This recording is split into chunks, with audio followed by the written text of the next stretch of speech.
The Nigerian Employers Consultative Association has cautioned against the Ministry of Interior's Expatriate employment levy, stating that it could discourage investment and hinder the federal government's fiscal and monetary reforms. NECA Director General Adewale-Smatt Oyerinde emphasized the potential negative consequences, describing the levy as exploitative and extortionist.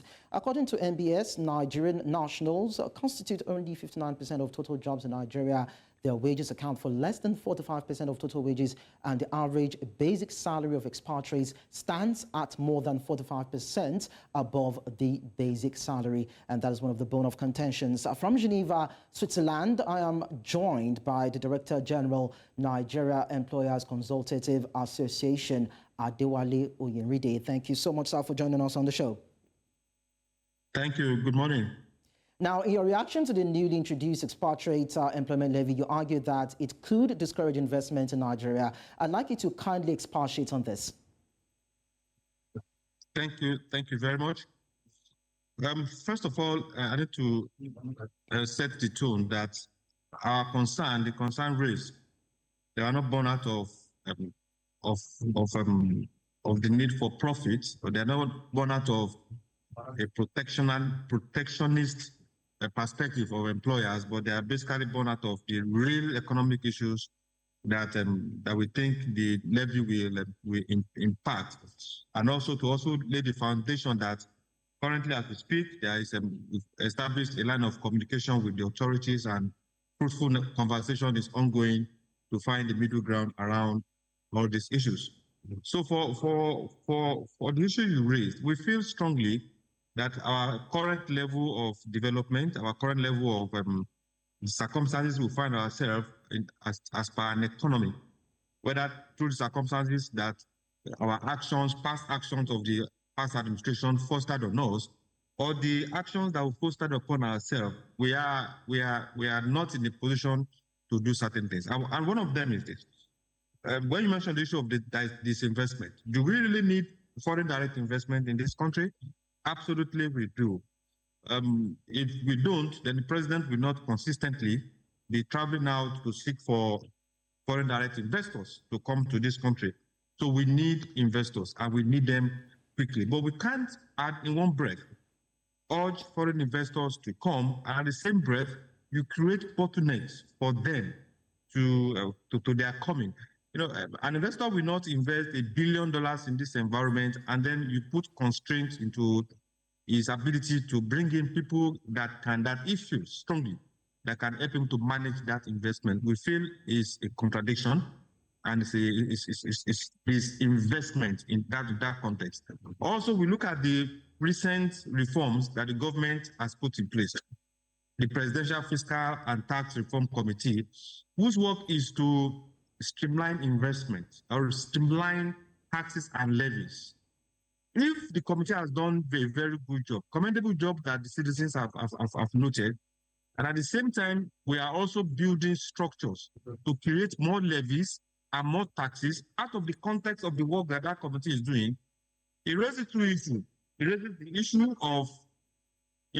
issue of consistency, and raises the issue of stability in policy, which is also a red flag to any reasonable foreign investor to say, look, if there's no consistency, no stability in policy in this environment, it becomes difficult for me to bring in my fund to invest.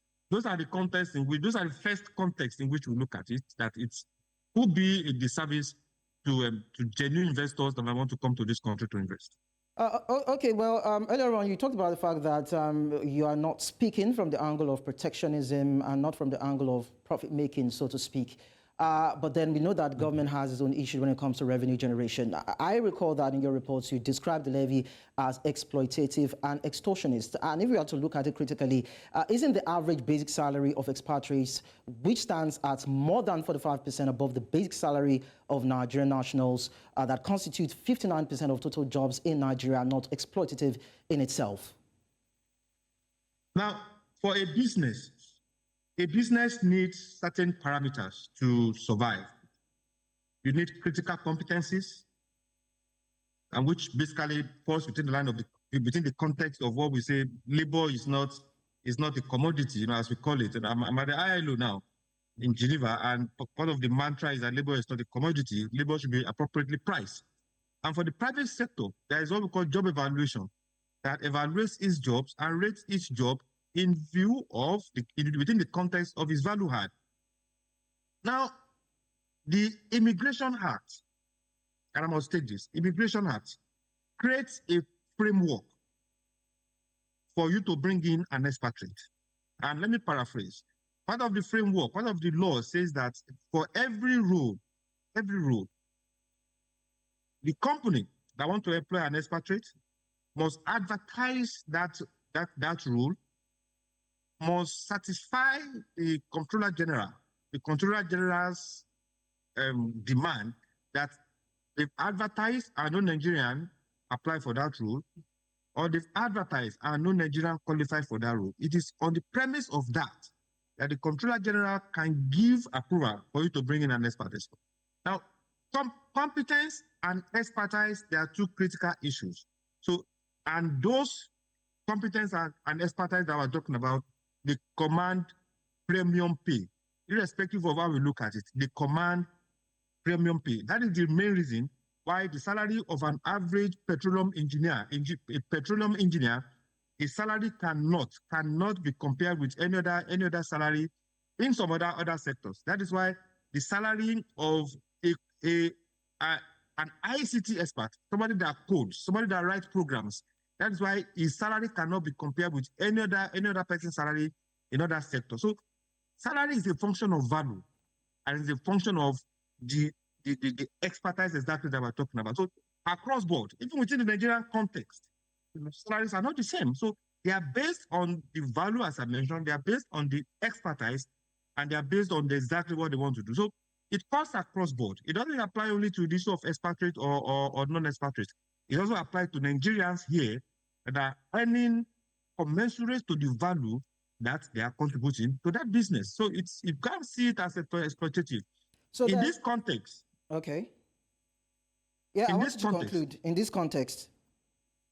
Yes, exploitative part of it is currently for any company to bring in an expatriate, it has to pay about between $1,000 and $2,000 to collect a separate card for the expatriate, and also pay close to $500 in court of administrative fee. So if I'm already paying $2,500 to collect somewhat what we call a separate card, a card that guarantees, yes, we have satisfied this condition, and this is the guarantee that yes, this expatriate can actually work here. Then why come with another $2,000, another $15,000 when an average business, is already struggling to survive? It will interest you. In the last 3 days, or let's say in the last 1 week, the major brands, the biggest of brands in this economy, I won't mention their names because of my have issue with advertisement, but major brands are all declaring losses. They are declaring fundamental losses that are eating into the foundation of those organizations. Why? So are we now deliberately putting those organizations under more pressure? If the big brands are declaring losses, then what happens to the small brands that we don't know? And those are the fundamental issues for us. It's less of the issue of the business and then more of the economic issues. And come to think of it, organized businesses create 8 out of every 10 jobs. It's a globally accepted fact. Organized businesses are the direct contributors to the GDP of any country. So for you to grow your GDP, for you to grow your employment and reduce unemployment rate, for you to guarantee security, because unemployment also is a consequential effect of insecurity, is a consequential effect of high unemployment rate. For you to address all those issues, then you focus on enterprise sustainability as a way to resolve all those issues. And the government have done well by setting up the presidential committee led by Adewale-Smatt. The government have done well by so many other interventions they are putting in place to make the business environment conducive for organized business to operate. Okay. Any other burden, anything burdensome will contradict that path.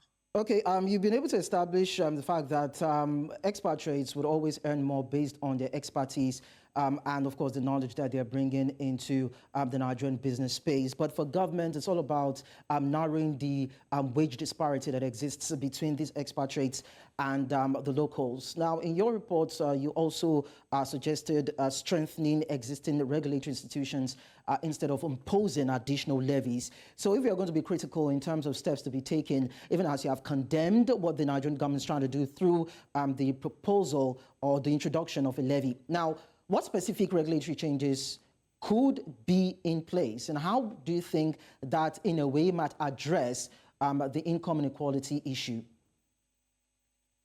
Two issues quickly. One is, if we perceive that the Immigration Act is not sufficient enough to address the issues, then we look at, is it the act itself or the people that has to interpret or implement the act?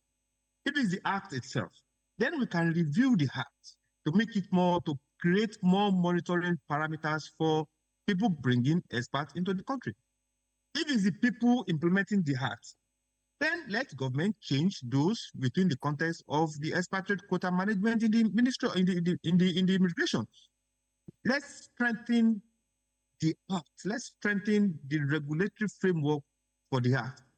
Let's collaborate, because the private sector, NECA, is willing and ready to collaborate with the Ministry of Interior to create structures that will not only enforce, but that will also monitor the implementation of these processes. We cannot stand here, we cannot sit here and say there are no abuses, that we don't have unscrupulous employers that are abusing the quota, the expatriate quota system. We will not say that. There are employers that are gaming the system. There are people most likely in the ministry that are gaming the system. There are people most likely in immigration that are gaming the system. So our responsibility is, rather than run away from the realities of it, let us confront these issues of regulation and legislation, and let's strengthen those regulatory frameworks so that they can deal with the issue. What is the guarantee that the EEL, when implemented, will not suffer the same fate that we collectively will have placed on the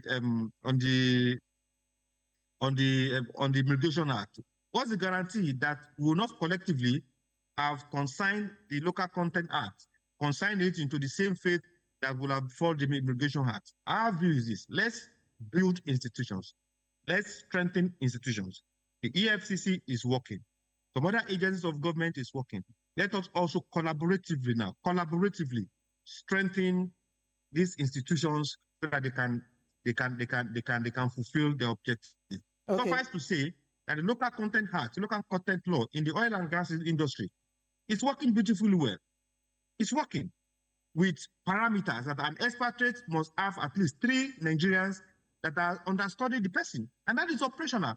And there is a review done, according to the reports, almost every quarter, every 6 months, to see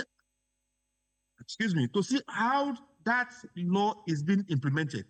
So we can replicate that. If it's working in the local content law in the oil and gas, then it can work in any sphere of our lives. It's okay, so permit me to quickly ask before I let you go. Do you think that this policy, this introduction of new levies for expatriates, do you think it could backfire in some way? Because we know that there are Nigerians who also work abroad. So could there be, a transfer of such situation, looking at other countries and other businesses abroad where we have Nigerians working there? Could that have an adverse effect? In the last 2 years, the DACPA syndrome doesn't only affect those going for school. It does also affect professionals. I can tell you for free that the soul of at least 50 or 60% of the soul of Nigerian expats, those we call expats, talents in this country, over 50% of them in the last 2-3 years have migrated to Europe, to America, to Asia to get jobs. From the banking industry to the telecoms, to the oil and gas, everywhere they are moving out. So if the other country decide to come up with a reciprocal policy, it will hurt us more, because we, the country, we need remittances. It will amaze you the quantum, the billions of naira that comes to this country as remittance on a yearly basis. So it's part of the issues we have. All right. If those countries decide to implement SIM, are we ready? Are we ready to provide the environment for our brothers and sisters to come back to this country and work? Where is the job? So those are the basis of our concern. And as I said earlier, the ministry is responding, the government is responding, and the listening government. They've demonstrated this in time past, and we are very sure that they are also looking at it to take a positive action on those issues. Okay, we hope so too that will be done. I'm Adewale-Oyerinde, Director General, Nigeria Employers Consultative Association. Thank you so much for talking to us. Thank you for having us. And that's about the size of our package on Business Edge. Do not forget that we will be back some other time. That is tomorrow anyway, 11 a.m. West African time, to talk more about this. In the meantime, you can always reach out on all our social media handles at News Central TV. Visit our websites, www.newscentral.africa, and equally download our mobile app on App Store and Play Store. Until next time, I am Lekon Onobanjo, but do stay with us.